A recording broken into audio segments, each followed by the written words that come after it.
This time we're in Zhejiang. There has been an important slogan for environmental protection in recent years. Lucid waters and lush mountains are invaluable assets. This is where it originated, Zhejiang.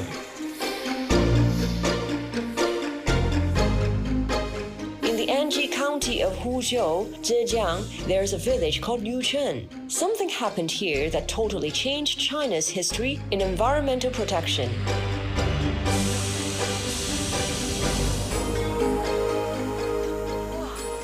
We're here finally, Yuchun village of the Anji County. Brother Bao, hello. I'm Janis Chan. So this is your guest house? Yes. It's hard to imagine this place was once polluted. Before 2005, the environment here was truly horrible. It has changed. This is where we're staying tonight? Yes, you're staying here tonight. Bao Xingmin was born and bred in Yuchun. Yuchun lies deep in the mountains of North Zhejiang. It wasn't easily accessible, with steep slopes and little land for cultivating, but the environment is peaceful and lovely. But when the villagers were living off wealth they farmed, they could barely feed themselves. At the start of the 1980s, the village decided to tackle poverty by developing new industries.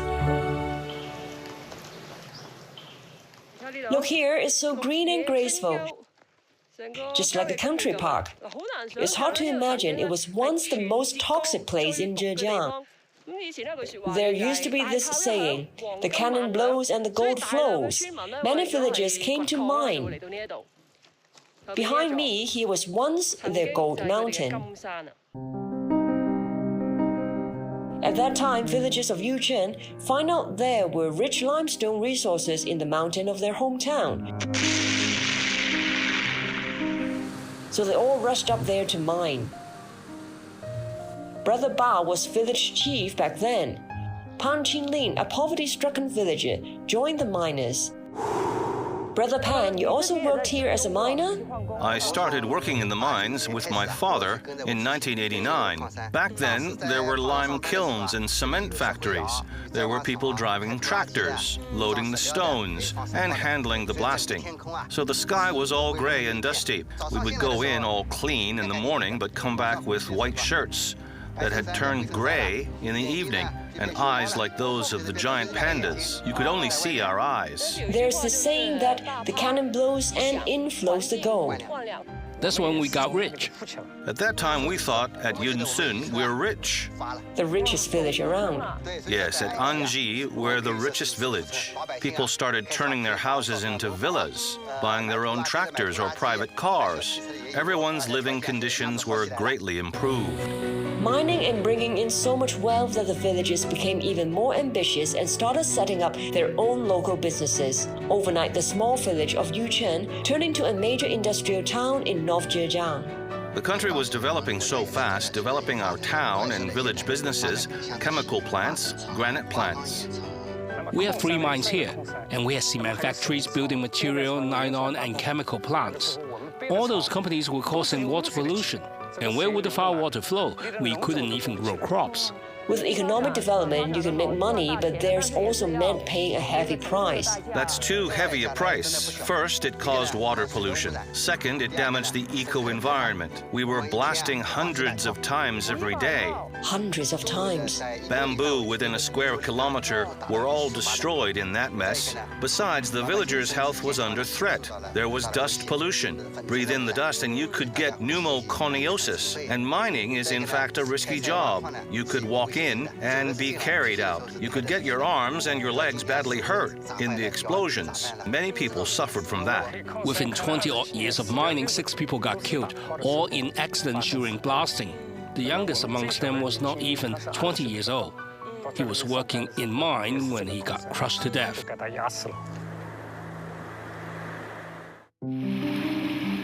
After a dozen years' extensive industrial development, the villagers ruined their lucid water and lush mountains. Some even lost their lives. when the State Council launched its program to improve the rural living environment, Anji County, where Yuchun is located, received a yellow card warning that was marked as a key area for pollution control. Over 100 village households and the village committee began to seriously consider whether they could go on like that. We felt this contradiction. We wanted to make money, and yet we knew the environment was at its worst. The mountains were not like mountains. The water was not like water anymore. Our co-workers were either leaving or wounded. That's why we held a village representative meeting. Gold mountains or green mountains? After much struggling, in 2005, the local government decided to close down all the mines, cement factories, and some polluting chemical industries. Brother Bao, the village chief at that time, was among those making this announcement.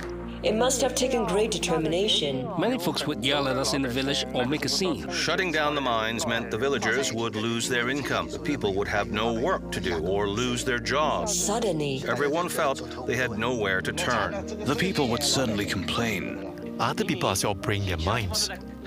Why can't we do it at Yuchun? There are mines at Yuchun. Why must shut them down for environmental protection when Hubei can still run theirs? The villagers were saying, you people in offices still get pay. What about us? Are we just going to starve? Hearing that, I felt really bad. Which way should we go? We couldn't make a decision. After heated discussion among the villagers, the way for transformation was finally decided on. In the end, we decided to take the eco path. After a while, some people decided to start their own businesses or work for others, while others set up their own companies. That's when we set up our farmstay business, guest houses and mini supermarkets. The Valley Nature Scenic Spot started from there. This is the Chuling Mountain Villa. Welcome. This is your place. Yes, it's our home. So your family operates this? Yes, my wife and me, and a few relatives. Your wife? Hello. Hello. Your cooking must be hard for you. Not at all. We have visitors from afar.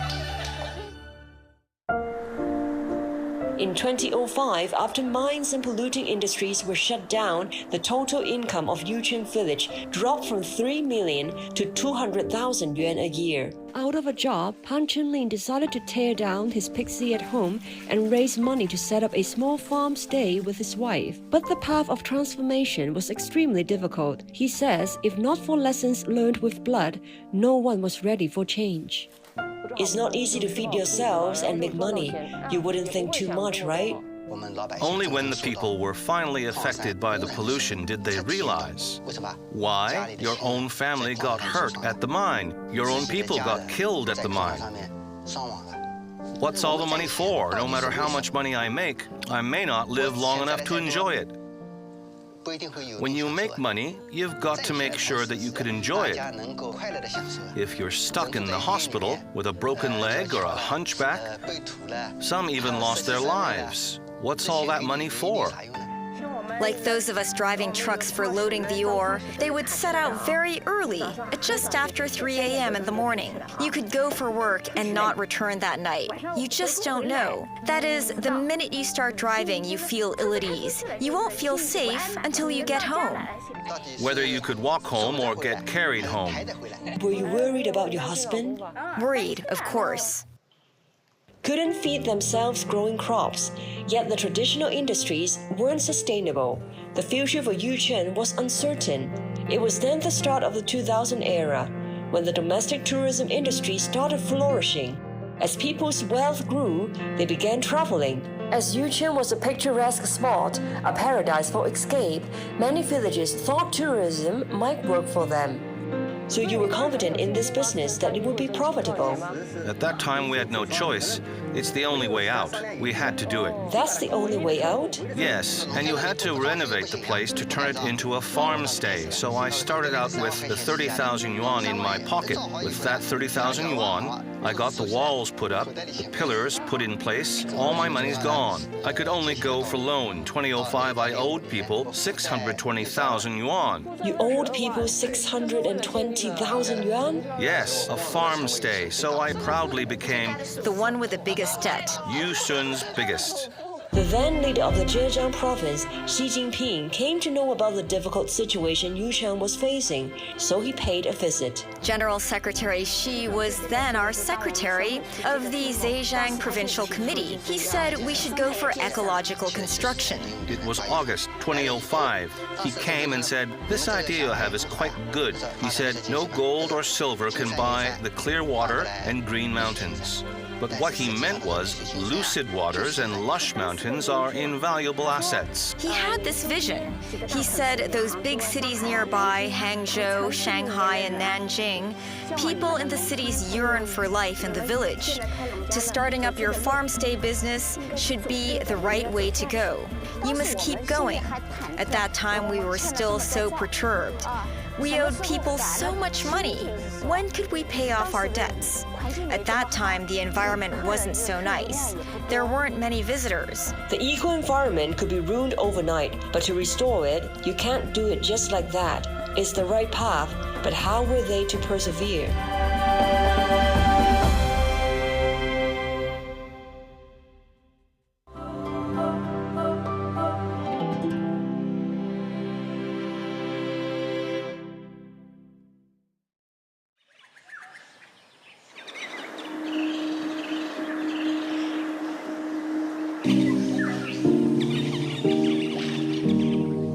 The Anji County in North Zhejiang used to be an idyllic spot.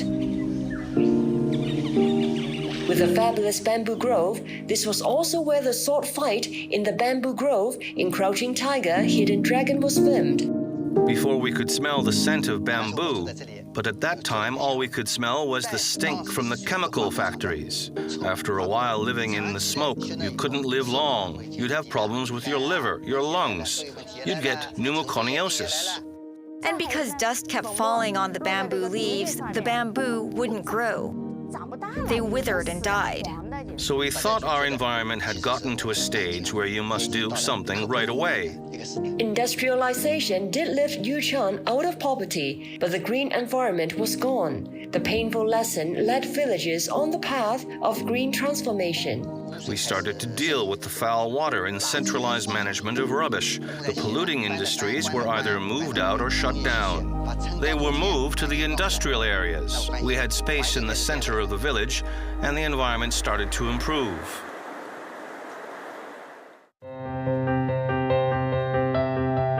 Major eco-reconstruction projects began in the village, and a key focus was on dealing with the polluted water. Hello, I understand that you deal with sewage disposal here. Yes, this is a sewage processing station for the village. Wastewater is collected from the village households to this catch pit. The foul water, unclean water, dark colored water, everything goes through the treatment tanks. And then clean and clear water comes out. That's simple. Back then, the peasant households would dump the wastewater anywhere. Now, with the growth of the green concept, our roads, the greening, we're very strict with sewage treatment and environmental protection. Back then, we were mining other things like that. The farmers didn't gain much. But now that we've rebuilt our hometown, the villagers have mostly set up their farm stay business, so they're making bigger incomes. They're happier and have a greater sense of achievement.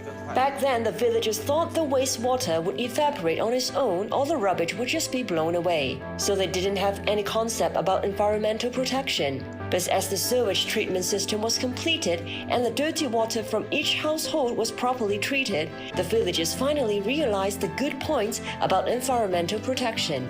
Let's have a look. The water from the bathroom, from the toilet, all gathered properly. Bathing water, waste matter. Hello, my name is Chan. Hello, This is Brother Zhang's place, so they are managing it well for you? Yes, very well. What was it like before? Back when we were kids, there was this sewer right outside the door. We would just pour all the waste in, just like that. It would stink so much over there. The foul water would spill over, with rats and flies everywhere. But what else could we do? Back when we were small, when we came home for a rest, when we waved a hand fan, there would be flies and mosquitoes everywhere. I've been through all that. I'm over 50 now. That kind of experience, you know?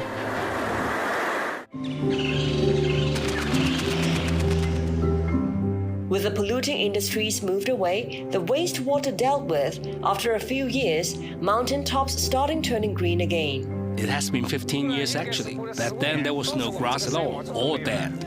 Right, all dead. Then after 15 years, the grass gradually grew back. The mountain green has been restored. Back then, if you looked up, you could only see bare empty slopes. Nothing but dust. You couldn't see any clear water or green mountains. Right. With the environment improved, a full range of tourism-related facilities have been set up to receive visitors. Public facilities were gradually developed. Car parks were built. Actually, we never expected that by 2009, visitor groups would be coming in non-stop. One group would still be on the way out when the next would be waiting to check in. I was saying the doors were packed with 50 or 60 guests. Within just 2 years, between 2006 and 2007, I paid off all my debts. Business got better, so people selling local specialties would come and others would open chess rooms. Everyone is making good profits. People are getting along better. If not for this pandemic, I would have been so busy. With no time for this chat. And people would have to queue up for a meal. So the lucid waters and green mountains are indeed valuable assets. The wealth you gain from damaging the environment is short-lived. But if you protect the environment, your profits will last.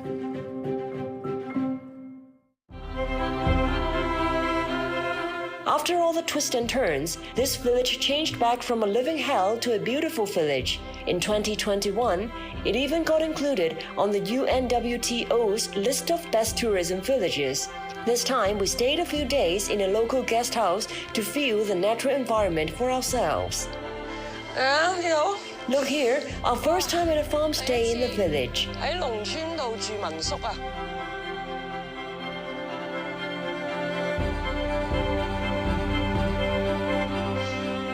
We've been here a few days. We see that the streets are so clean, the air is fresh, and the problem with wastewater. They've got everything sorted out for sewage disposal. Good morning, Auntie. Hello. Hello.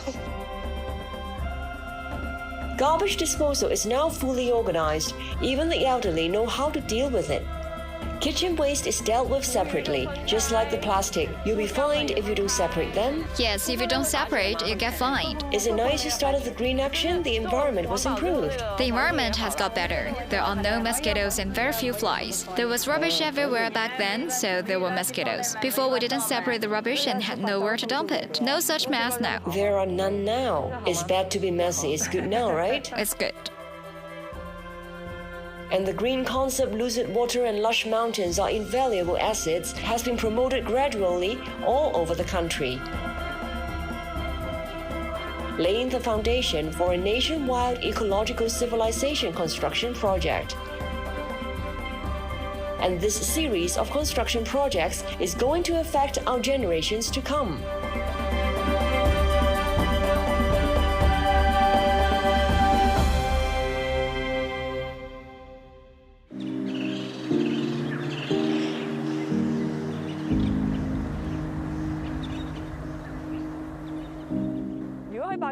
In the 1980s and 90s, when economic development was taking off, ask anyone in China if you want development. If you want money or environmental protection, I believe most people would say development first. You just had to follow the wheel of time. It was hard. If you were in that situation, how would you be thinking about nature or what's going to happen to the people later on? You could only think first of yourself. I find it hard to argue. But I'm amazed someone would call a stop to all that, because the water and air quality wouldn't do, and it's going to be bad for the future of mankind. In fact, we've been talking about environmental protection for decades, from when we were kids. But what does it mean to protect the environment and why? Many things we do know, but unless it has hurt, you wouldn't know how bad it could hurt. Now that we're here and have heard the villagers talking about how even when they could make a lot of money, they couldn't feel at ease, to the extent that they'd keep worrying whether the one next to them might walk out for work in the morning and get carried back at day's end. When I heard them saying this, I felt that they had really woken up. They've learned a lesson. We really have to reflect upon what resources we have taken from this planet because we've got to pay a price. Next time, we'll be in Kunming of Yunnan. Those lions, elephants, tigers, and Tibetan antelopes live so far away. Whether they get to survive, why am I involved? Yet the students of the school in Kunming of Yunnan seem to have found the answer. Massive hunting could lead to their extermination. After all, it's about money. Money can buy you lots of things, but can't buy you the environment. And we'll visit a village in Guangxi that was once besieged by rubbish. I understand that you once had this serious problem of garbage surrounding the village. That's right. Back then we had limited means of dealing with junk. Dead rats and everything. Very big ones, and stinky too. The kids would often fall sick, with chicken pox, the hand, foot and mouth disease, and so on. People came to learn more about environment protection and saw the need for new ways to deal with bottleneck in refuse disposal. After a project was launched, Binyang County's problem of besieged by waste was solved. You can turn waste into cement? Yes, that's right. And finally, we'll dive into Hainan in search of the disappearing corals. You need not go deep to see corals. Some of them have really been damaged, bleached. The eco-environment back then was really good back then. In 1990, yes. Lots of coral reefs then, but they're gone forever. Won't see that again. The professor has gone deep into the sea to plant the new corals they've cultivated, hoping they'll grow back again, bit by bit, saving the aquatic ecosystem. 而家去邊啊？我而家追住個垃圾車啊！倒垃圾啦！有冇聽到啊？大媽唱歌啊！見到阿大叔喺度收緊垃圾，辛苦啦！不辛苦啊！不辛苦啊！不辛苦，不辛苦。嚟，有隻會啦。係咯。